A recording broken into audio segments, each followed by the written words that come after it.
Hello and a very good evening. Thousands of girls in London are at risk of being raped by gangs. That's the verdict of the woman in charge of an official inquiry looking at sexual exploitation amongst young people. The 2-year investigation has found that some girls as young as 10 are being lured into situations where they are then repeatedly sexually abused by boys, but that most of the attacks go unreported. This special report from Tara Welsh.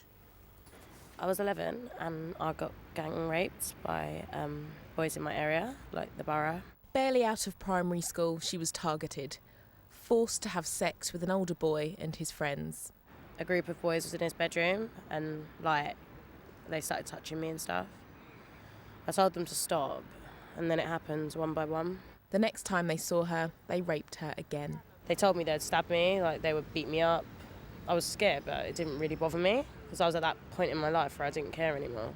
She didn't tell anyone, nor do many girls exploited by gangs. We are talking about rape in some communities, in some parts of London, for example. We are hearing about children who are being victims of rape and just assume that that's what happens. It's part of growing up. There's no point in telling anybody, there's no point in complaining, it's just what happens. A 2-year inquiry has looked at the scale of sexual exploitation in gangs across England. It's heard from councils, the police and victims, and the point of it is to try to tackle the problem. Now, one of the ways to do that, it says, is to identify every single girl with links to a gang member, whether it be her cousin, her boyfriend, her brother or a friend. We know from the Metropolitan Police that there are several thousand known gang members in London, in the low thousands. If each of those boys is linked to simply one girl, we're talking about a few thousand girls. Every single one of those girls is at very high risk of sexual exploitation. The Metropolitan Police says it's starting to look at who potential victims may be. Next month, the inquiry will make recommendations about what can be done to protect children. In South London, they're already trying. GPs and nurses work with specially trained youth workers at this clinic to try to help young women that may have been exploited. The clinical team are asking questions when young people attend, asking for sexual health screening or pregnancy tests. The fact that the nurses and the doctors are then asking questions around their relationships and the behaviour, it's giving young people that opportunity to start to talk about things that they've kept secret before now. There's no official exact number of how many victims of sexual violence there are within gangs. Most of the crimes go unreported for a number of reasons. A fear of retaliation or an acceptance that this just happens. And many of these girls are from a world where you just don't go to the police.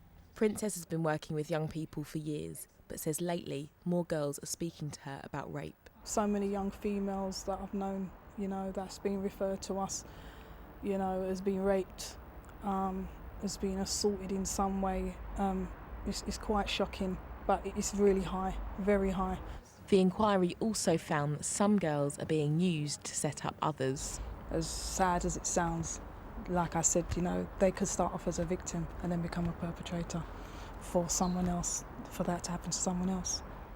The chair of the inquiry says the authorities have to do more to protect these children, the girls that can be so hard to reach because sometimes they don't even know that they're victims. And Tara joins us now. How aware are police of the extent of the problem? Well, they are aware and there have been prosecutions for gang rapes, but the scale of the problem has really been highlighted by this inquiry, and that's why they're starting to map where these vulnerable girls might be. Now, officers know they're not necessarily the best people to go into schools and talk about sexual relationships. They're doing this with partner organisations.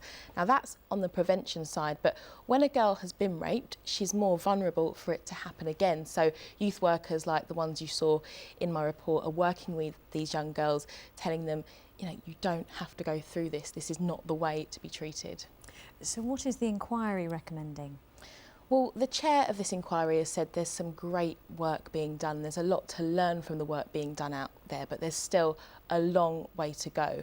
And that everyone that has contact with a child must be able to spot the signs of sexual abuse. And at the moment, they're not, and that's not good enough.